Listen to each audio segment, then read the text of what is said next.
mootummaan naannoo Oromiyaa isin uummata keenya waliin ta'uudhaan manneen barnootaa afaan Oromoo magaalaa Finfinnee keessatti banamanii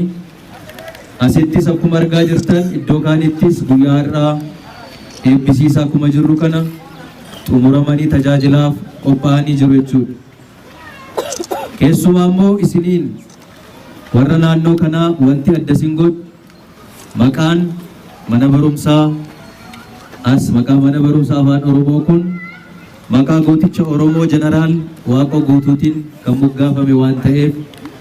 ijoolleen keessan asitti baratan mana barumsaa afaan Oromootti kan baratanii bahan duwwaa ta'uu ta'in gootummaa Jeneraal Waaqoo Guutuus duukaa barachaa boru mana barumsaa kana keessaa gootonni Jeneraal Waaqoo Guutuu ta'an kumaataman kan keessatti biqilan keessaa bahan ta'uu danda'u jennee waan yaadnuuf isinis carraan kun isin ga'uu isaatiif ammas irra deebi'ee baga gammaddan isiniin jedhu. Egaa